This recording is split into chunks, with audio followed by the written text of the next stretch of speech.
Battle of Stalingrad हमारी human history का सबसे खौफनाक और सबसे आतंकवादी युद्ध हुआ है पूरी ह्यूमन हिस्ट्री में, तो वो याद रखा जाएगा और नाम रखा जाएगा वो बैटल ऑफ स्टालिनग्राड। 20 लाख से ज़्यादा लोगों की मौत हुई, डे टू डे लाइफ में काफ़ी दिक्कत आई, और वो स्टालिनग्राड ही थी जो वो युद्ध था, उसकी वजह से दुनिया को समझ आई कि जर्मनी, नाजी जर्मनी को भी हराया जा सकता है। उनका जो ग्लोरीफाइड वर्जन था वो सबको उन्होंने बता के रखा था कि हमको कोई हरा नहीं सकता, वो ख़त्म हो चुका था। अगर आप जर्मन सोल्जर हो और आपको मरना है तो स्टालिनग्राड चले जाओ। पर ये स्टालिनग्राड था क्या? स्टालिनग्राड एक रशियन सिटी थी। आप जानते हो कि Hitler was a fascist leader, वो अपने आप में बहुत ही ऑथोरिटेरियन था, डिक्टेटर टाइप उसमें लीडरशिप थी, और वो पूरी जर्मनी को उसने अपनी अंडर कंट्रोल में ले लिया था। Be it economics, be it military, air force, anything, natural reserves of the Germany, everything was under his control.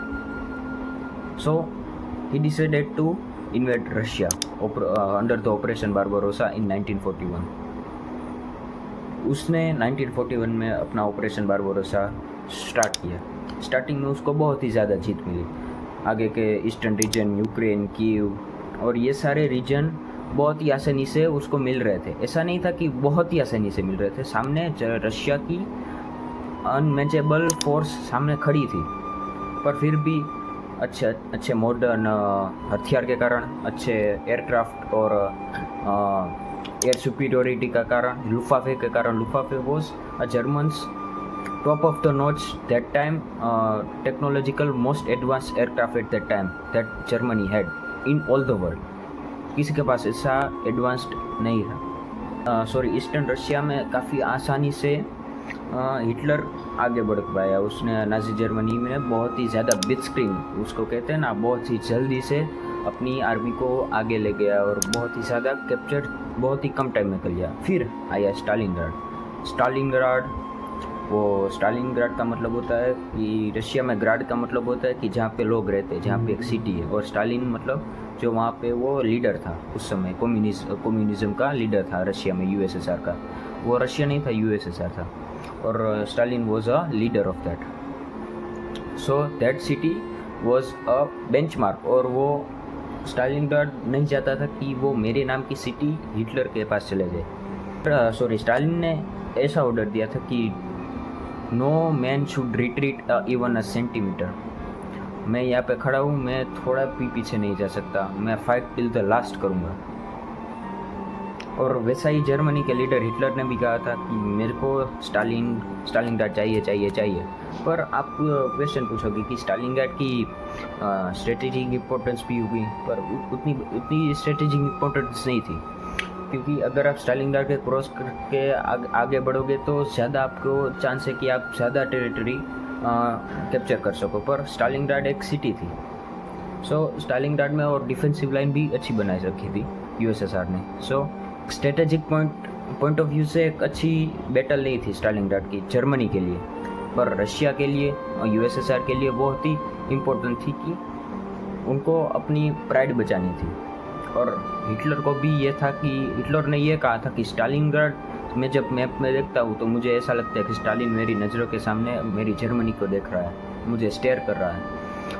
इसलिए हिटलर ने कहा कि मुझे स्टालिनग्राड चाहिए। इसलिए ऑपरेशन बारबरोसा के अंदर 1941 अगस्त में स्टालिनग्राड का बैटल शुरू होते ही 6th जर्मन मिलिट्री फोर्स वहाँ पे थी, और उन्होंने पूरी सिटी को एक रूइन में बदल दिया। मतलब आप ग्रेवयार्ड बोलो ना, आपको कुछ नहीं दिखेगा, कोई बिल्डिंग नहीं, सिर्फ सीमेंट के ढेर, सिर्फ कोई पेड़, कुछ भी नहीं, सिर्फ सीमेंट के ढेर पड़े हुए हैं, धूल निकल रही है, पूरा आसमान काला काला है, कुछ भी नहीं है, और ऊपर से लुफ्ताफे कंप्लीटली बॉम्बिंग, कंप्लीटली बॉम्बिंग, पूरी सिटी को दबा नाश कर दिया।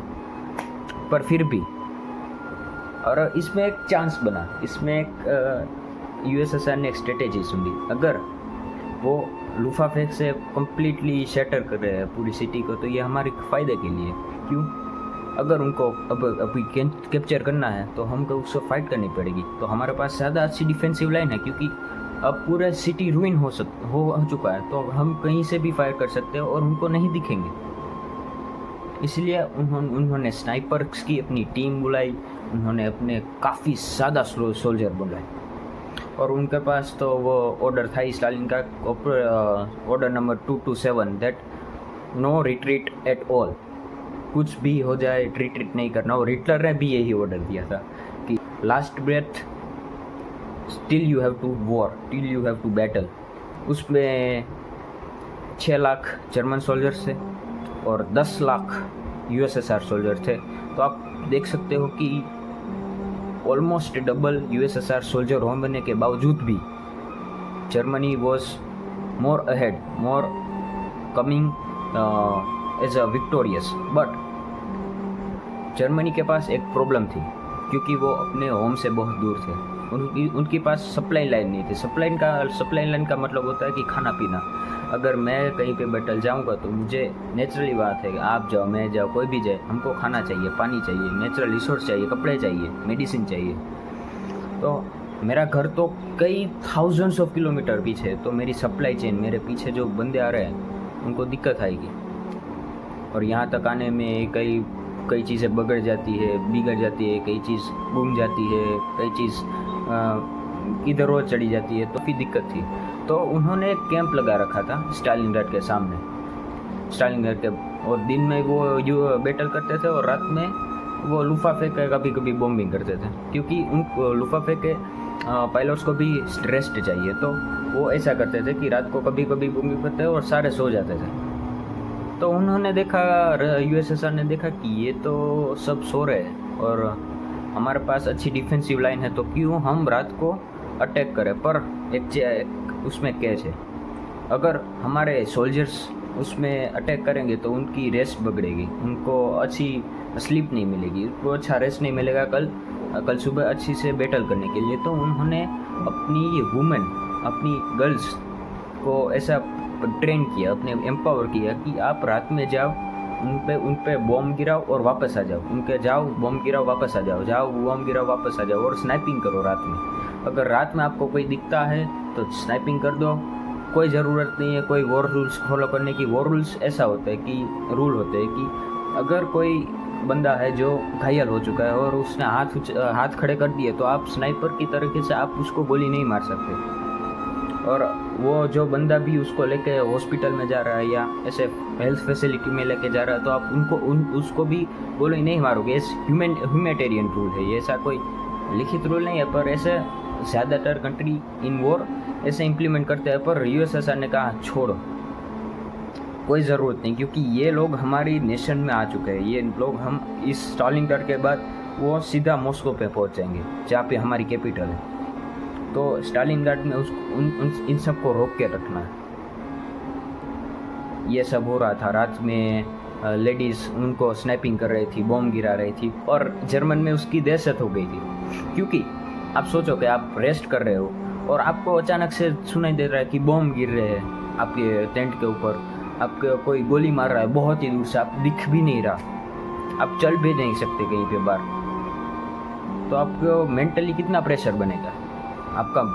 ऑब्वियसली आप ऑलरेडी आपके पास वॉर का प्रेशर है कि आपकी फैमिली आपके बिना क्या कर सकती है, तो इसमें डबल ट्रिपल प्रेशर हो जाता है। आपको रात को भी अच्छे से स्लीप नहीं, रेस्ट नहीं मिलता। तो ये बहुत ही ज़्यादा, एक ऐसे कह सकते हो कि बहुत ही ज़्यादा अच्छा मूव था यूएसएसआर के लिए, और जर्मनी के लिए बहुत ही क्या बोलते हैं, बहुत ही रेस्टलेस टाइम था, क्योंकि वो रेस्ट ही नहीं कर पाते थे और अच्छी तरीके से दूसरे दिन वॉर नहीं कर पाते। और इसी समय उन्होंने देखा कि जर्मन सप्लाई लाइन और जर्मन मिलिट्री वीक हो रही है, तो यूएसएसआर ने ऑफेंस किया, अपने जर्मन के कैंप में ऑफेंस किया, स्ट्रेट घुस के, और 3 लाख से ज़्यादा सोल्जर को उन्होंने कैप्चर कर लिया। जो 6 लाख जो 6 लाख थे, उसमें से 3 लाख जर्मन ट्रूप्स को उन्होंने कैप्चर कर लिया। मार्च 1943 को ऑफिशियली बैटल ऑफ स्टालिनग्राड ख़त्म हुआ। इसमें आप ऐसा कहोगे कि विन और जीता यूएसएसआर, बट यूएसएसआर ने करीबन ज़्यादा कम तो कम पूरे 10 लाख अपने ट्रूप्स को गवाया, और नॉर्मल सिविलियन और नॉर्मल बिल्डिंग्स पूरे शहर को तो गवाए गए, और जर्मनी ने 3 लाख ट्रूप्स को गवाया, और काफ़ी सारा जर्मन एडवांस्ड मिलिट्री इक्विपमेंट्स उन्होंने गवाया। सो इस स्टालिनग्राड के युद्ध के बाद सब दुनिया को एक एक्सेल पावर को एक उम्मीद मिली कि हम स्टालिन नाजी जर्मनी को हरा सकते हैं। ऐसा नहीं कि नाजी जर्मनी को कोई हरा नहीं सकता। और स्टालिन ने यह कह दिया कि हिटलर का जो ड्रीम था वो स्टालिनग्राड में आके टूट गया। तो यही था मेरा आज का वीडियो, और मिलते हैं अगली वॉर हिस्ट्री में।